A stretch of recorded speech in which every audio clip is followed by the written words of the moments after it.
नमस्कार दोस्तों, back to our channel friends. मैं आप सबका अपने चैनल स्टॉक्स फॉर लाइफ पे बहुत स्वागत करता हूँ। Welcome to STFL family. DFL members, ये वीडियो थोड़ी सी यूनिक है क्योंकि इधर पे आज मैं एक स्विंग ट्रेड शेयर करने वाला हूँ। जी हाँ दोस्तों, काफ़ी लोग बोलते हैं कि सर वीकेंड्स में कोई स्विंग ट्रेड अगर हो जहाँ पे डाउन साइड बहुत ही कम हो और ह्यूज अपसाइड हो तो बताया करें। तो जी हाँ दोस्तों, ब्रोकर्स के द्वारा इन सब के टारगेट्स को अपग्रेड कर दिया गया है और ऐसा नहीं है कि सिर्फ टारगेट्स देख के मैं वीडियो को बना रहा हूँ, क्योंकि इनके सेल्स भी पिकअप पकड़ सकते हैं। एम पी मच श्योर 90% लोगों को थंबनेल देख के ही समझ में आ गया होगा कि मैं किसके बारे में डिस्कस कर रहा हूँ। भाई पिज़्ज़ा की बात की जाए, लाइक बेवरेज की बात की जाए, तो कौन कंपनी काम करती है, आपको मैंने इसके पहले बहुत बार डिस्कशन भी किया। लेकिन इधर पे मैंने क्या बताया, वीडियो बनाने का मोटो कुछ और है। मोटो क्या है कि आपको आराम से प्रॉफिट हो। और मैंने आपको हमेशा बताया है कि मार्केट में न्यूज़ का अपडेट समझिएगा। एक स्टॉक में तो गैस हमें लास्ट 83% के आसपास एकोमोडेशन देखने को मिल रही है, जहाँ पे डाउन साइड रिस्क ना के बराबर है। बहुत सारे फेस्टिवल्स आने वाले हैं और इधर पे बहुत कंपनी का जो सेल्स पिकअप है वो बढ़ चुका है। एम पी मच श्योर कि आपने मेरी लास्ट वीडियो को देखी होगी, जहाँ पे मैंने डीमार्ट को कवर किया है और बताया है कि कैसे 46% ईयरली इनके रेवेन्यू जंप होने को देखने को मिल रहा है। तो जी हाँ दोस्तों, अगर जो ग्राउंड पे काम करती है, जो स्टेबल बिजनेस है, मोनोपोली कंपनी है, खाने पीने में काम करती है, लाइक फूड चेन में काम करती है, अगर उनकी बैलेंस शीट मजबूत है, कंपनी के ऊपर कर्जा बहुत ही कम है और स्ट्रॉन्ग प्रोमोटर होल्डिंग है, अच्छे खासी FIS और DS का स्टेक है, तो गैस शॉर्ट टर्म में भी और लॉन्ग टर्म में भी दोनों जगह पैसा कमाया जा सकता है। तो टारगेट्स क्या देखने को मिल रहे हैं, कौन सी कंपनी है और हमें क्या रणनीति बनानी है, सब कुछ डिस्कस करूंगा। चैनल फर्स्ट टाइम होंगे सब्सक्राइब कर सकते हैं इस तरह क्वालिटी कंटेंट को सबसे पहले एक्सेस करने के लिए। Now without delaying any for time, let's begin. नाम देख के ही आपको समझ में आ गया होगा। तो नाम क्या है, वरुण बेवरेज लिमिटेड। अब दोस्तों इधर पे जो टारगेट्स है, इधर पे क्या रिवाइज किया गया है मैं बताऊंगा। लेकिन डाउन साइड की बात की जाए तो नील के बराबर दिखाई पड़ती है। मैंने क्या बताया कि डाउन साइड अगर 10% के आसपास है, जो कि इक्विटी मार्केट में हमेशा होता है, 10 से 15% आप हमेशा एज्यूम करके चले कि कभी भी स्टॉक का प्राइस गिर सकता है, लेकिन रिकवरी उसके अगेंस्ट में कितना मिल सकता है इस पर आपकी नज़र होनी चाहिए। तो आपको पता है दोस्तों, पेप्सिको के जितने भी बॉटलिंग राइट्स है ये सारी कंपनी करती है और इसमें अगर आप देखें तो काफ़ी ग्रोथ भी विजिबल दिखाई पड़ती है। इसके पहले जब कोविड पेंडेमिक आया था तो स्टॉक गिरा था, लेकिन उतना भी नहीं गिरा था और ये स्टॉक एक कंसिस्टेंट मल्टी बैगर देखने को मिलता है। मैंने इसको बहुत बार कवर भी किया, लेकिन आज जो कवर कर रहा हूँ उसका जो मोटो है कुछ यूनिक है। सबसे पहले हमें देखना है कि जो लास्ट डे की एकोमोलेशन है वो हमें क्या देखने को मिल रही है। दोस्तों इधर पे अगर आप देखें तो एकोमोलेशन बहुत ही हाई देखने को मिल रही है और आप चाहें तो CMP में भी स्विंग ट्रेड ले सकते हैं। बताऊंगा कि इधर पे कंडीशन क्या इमर्ज हो रही है, लेकिन उससे पहले अगर आप देखें तो लास्ट डे 9,63,000 शेयर्स ट्रेड हुए। उसके अगेंस्ट अगर आप देखें तो 8 लाख शेयर्स को डीमेट में ले जाया गया है, जो अपने आप में दोस्तों 80% से ऊपर हमें एकोमोलेशन देखने को मिल चुका है। अगर आप देखें तो वरुण बेवरेज के टारगेट्स को बहुत ही अब बताया जा रहा है। बात की जाए मोतीलाल ओसवाल की, उनको ऐसा लगता है कि करंट मार्केट प्राइस से 27% का अपसाइड बाकी है। तो मैंने क्या बताया कि 1:3 का रिस्क रिवॉर्ड है। जैसे ही फेस्टिव सीजन आने वाला है वैसे ही इनके सेल्स पिकअप पकड़ने वाले। आपको पता है कि फेस्टिव सीजन में बहुत ज़्यादा फूड एंड बेवरेज की डिमांड हमें देखने को मिलती है। तो इंडिया की बात की जाए तो जैसे दोस्तों इंडिया की ब्रांड नहीं बल्कि पूरे इंटरनेशनल ब्रांड के नाम से पेप्सी जाना जाता है। और आपको पता है कि पेप्सिको की जितनी फ्रेंचाइजीज़ है, इंडिया की बात की जाए, नेपाल की बात की जाए, ये सब वरुण बेवरेज ही देखती है। अगर आप देखें CMP से टारगेट्स को तो गाइस 1150 के आसपास रिवाइज किया गया है। टारगेट गेन की बात की जाए 27% के आसपास इनको मतलब मोतीलाल ओसवाल को लगता है। भी लगता है कि एक बार 1000 का लेवल तोड़ेगा। तो जी हाँ, क्विक टाइम में आपको 1100 के लेवल पर देखने को मिल सकता है। इधर पर अगर आप देखें तो जो दोस्तों कंजम्पशन का लाइक जो डिमांड है वो बहुत तेज़ी से बढ़ रहा है। मैंने क्या बताया, कोविड पेंडेमिक की वजह से वैक्सीन डिस्ट्रीब्यूट नहीं हुए थे, लेकिन जिस हिसाब से जिस एग्रेशन से ये वैक्सीन मार्केट में अवेलेबल हो चुके हैं। इसके पहले मैंने गला फाड़ फाड़ के IRCTC को बहुत बार कवर किया था, बताया भी था कि नेगेटिव न्यूज़ से बचिए। बहुत लोग बोल रहे थे कि सर ट्रेन नहीं चल रहे हैं। मैंने बताया था कि एक बार वैक्सीन मार्केट में रोल आउट होंगे उसके बाद सडन हमें पैसेंजर की भीड़ देखने को मिलेगी और वही देखने को मिला और स्टॉक का प्राइस मेरे भाव से गाइस एकदम 3 गुना हो चुका है। वैक्सीन की बात की जाए, इस डिस्ट्रीब्यूशन से इनके जो रिवाइवल आउट है, इनकी कंजम्पशन काफ़ी बढ़ सकते हैं। और CY21 की बात की जाए तो ये दोस्तों रिकॉर्ड वॉल्यूम ग्रोथ की ओर देखने को मिल रहा है, जहाँ पे 8% 25% से बढ़ने के चांसेस हैं, जो 19 और 20 में काफ़ी बढ़ते हुए दिखाई पड़ रहे हैं। तो जी हाँ दोस्तों, सेकेंड वेव की वजह से इनके बिजनेस में काफ़ी डेंट पड़ा था, बिकॉज जो सीज़न था अप्रैल से जून का, जो कि पीक सीजन होता है, आपको पता है कि AC वाली कंपनी और कोला वाली कंपनी इनका पीक सीजन गर्मी में ही होता है। लेकिन उसके बावजूद भी इन्होंने एक डिसेंट से नंबर पेश किए थे। लेकिन फॉर लॉन्ग टर्म ये सब कंपनी का जो ग्रोथ है ऑफकोर्स रहेगा। वैसा नहीं कि मैं बोल रहा हूँ कि पिज़्ज़ा खाओ, आपको कोला पियो या फिर लाइक कोला पियो, तो मैं आपको लाइक मिसलीड कर रहा हूँ कि भाई आप जाके वो सब करो। नहीं दोस्तों, मैं आपको बोल रहा हूँ कि आप हेल्थ कॉन्शियस रहे। लेकिन इंडिया की आबादी की बात की जाए तो भले आप हेल्थ कॉन्शियस हो या फिर ना हो, लेकिन जो और लोग हैं वो कभी भी पेप्सी पीना बंद नहीं करने वाले हैं। इसकी वजह से टारगेट्स की बात की जाए तो काफ़ी अपसेट बताया जाए, तो मेरे हिसाब से आप चाहें तो सीएमपी में भी वरुण बेवरेज को आराम से बाई कर सकते हैं। बात की जाए वीवीएल की या फिर वरुण बेवरेज की, ये बहुत ही खास कंपनी है और मैं इसको बहुत पसंद करता हूँ क्योंकि एक तरह का मोनोपोली बिजनेस। इसके पहले भी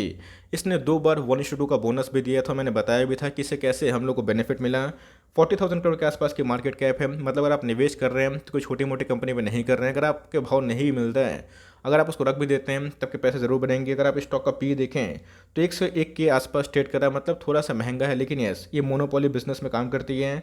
आरओसी की बात की जाए, आरओई की बात की जाए उतनी प्रॉमिसिंग नहीं है, लेकिन इनके सेल्स ग्रोथ जब पिकअप पकड़ेंगे तो इनके आरओई भी दोस्तों हमें डबल रेट में देखने को मिल सकते हैं। कंपनी की फेस वैल्यू की बात की जाए 10 दिखाई पड़ जाता है। एफआईएस की बात की जाए, अगर आप देखें 20% का स्टेक उनके पास है। प्रोमोटर की बात की जाए, उनका भी स्टेक 65% के आसपास दिखाई पड़ती है। डीआईएस की बात की जाए तो उनका स्टेक 6% के आसपास ऑलमोस्ट है। बात की जाए पब्लिक की तो उनका स्टेक भी 7.5% के आसपास दिखाई पड़ जाता है। आप देख सकते हैं कि वरुण बेवरेज को मैंने बहुत बार कवर किया, अभी भी करता हूं, बिकॉज मुझे लगता है कि सीएमपी बहुत ही सही भाव है। इसका जो बहुत ही नेक्स्ट सपोर्ट लेवल है, मतलब अगर आप बहुत गिरता भी है तो 830 के आसपास है, 870 के आसपास है। अगर 900 का लेवल सस्टेन नहीं कर पाते, इसके पहले इसने 870 का बॉटम लगाया था, तो उधर पे अगर आपको मिलता है तो आपको ज़रूर बाई करना चाहिए। और नहीं मिलता है, थोड़ी गिरावट होती है, निफ्टी अगर वीक होता है तो आपको इस भाव मिल गया तो गाइस आपको बहुत ही अच्छा मार्जिन मिलेगा। बट मेरे हिसाब से अगर आपके पास हैं, कंटिन्यू करें और चाहते हैं तो सीएमपी में स्टार्ट एक्मुलेशन, बिकॉज जैसे ही एक सीज़न आएगा वैसे ही दोस्तों इनके सेल्स जो ग्रोथ है उसमें पिकअप होगा और वैसे ही इधर पे एक अच्छी खासी ब्रेकआउट की पॉसिबिलिटी भी दिखाई पड़ सकती है।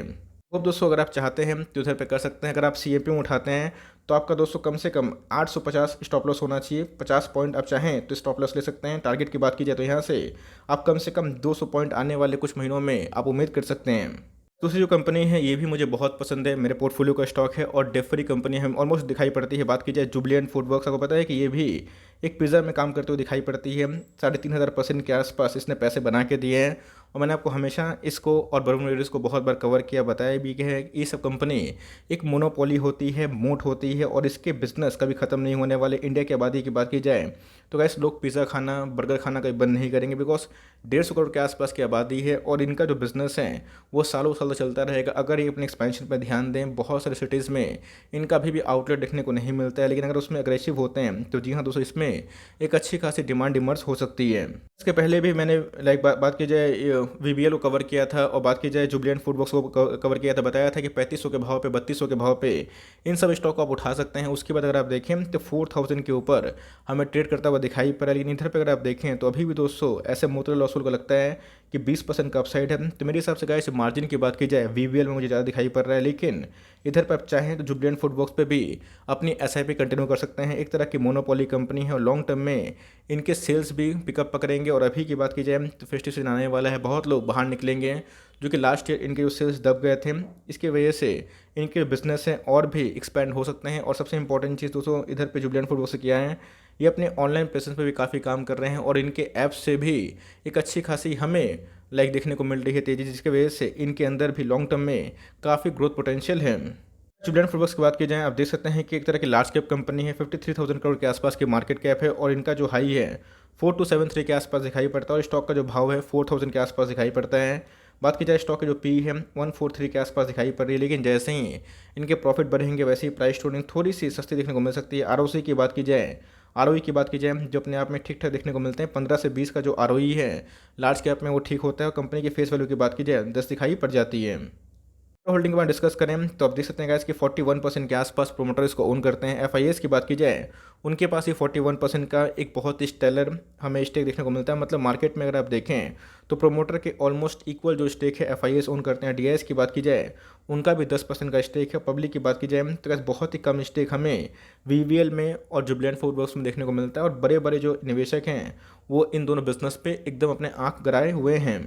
मुझे लगता है कि जो रैशनल है वो अपने आप में ही काफ़ी ठीक है, बिकॉज जैसे ही एक फेस्टिव सीजन आएगा वैसे ही इनके सेल्स में डिमांड इमर्ज होने वाली है। तो आप चाहें तो दोनों में सीएमपी में बाई कर सकते हैं। इधर पे 200 का 150 का पॉइंट का डिप मिलता है, 200 पॉइंट का डिप मिलता है तो एक अच्छी आइडियल एंट्री पॉइंट हो सकती है। लिए हुए हैं तो कंटिन्यू करें, लेकिन अच्छे मार्जिन की वजह से अगर आप जाना चाहते हैं तो गो विद वीबीएल, बिकॉज इसके पहले भी उसने इतना आउट परफॉर्म नहीं किया है जितना इधर पे जुबिलेंट फूडवर्क्स ने किया है। तो इधर आप चाहें तो वीवीएल में आप एक स्विंग ले सकते हैं। अगर आप स्टॉप लॉस के आदि नहीं है, स्टॉप लॉस लेना नहीं चाहते हैं, तो आप उसको लॉन्ग टर्म भी होल्ड कर सकते हैं। बट मुझे लगता है ये सब कंपनी लॉन्ग टर्म निराश नहीं करेगी और ये सब कंपनी आपको ज़रूर पैसे बना के दे सकती है। डिस्क्लेमर गाइस, मैं ये नहीं बोल रहा हूँ कि आप जाके कल से पिज़्ज़ा या फिर पेप्सी पीना स्टार्ट करें, डाइट को अपने ख़त्म करें। मेरा बोलने का मतलब यही है कि आप अपने हेल्थ को ध्यान रखें। लेकिन मार्केट की बात की जाए, इंडिया की आबादी की बात की जाए, तो लोग इनका कंजम्पशन कभी ख़त्म नहीं करेंगे और सालों साल इनके बिजनेस चलते ही रहेंगे। तो आपको इन दोनों में से कौन सी कंपनी ज़्यादा पसंद है, कमेंट बॉक्स में ज़रूर बताइएगा और हो सके तो अपना रैशनल भी एक्सप्लेन कर सकते हैं। आई होप मेरा एफर्ट आपको अच्छा लगा। वीडियो अच्छी लगी तो एक लाइक कर दिएगा। चैनल फर्स्ट टाइम होंगे तो याद से सब्सक्राइब करना ना भूलिएगा। फर्दर कोई डाउट है उसको ड्रॉप कर सकते हैं। कुछ रिव्यू चाहिए उसका नाम ड्रॉप करना ना भूलिएगा। I would love to make a video on your demand. Guys मिलते हैं जल्दी ही, तब तक के लिए bye. Thanks for watching friends, God bless you all.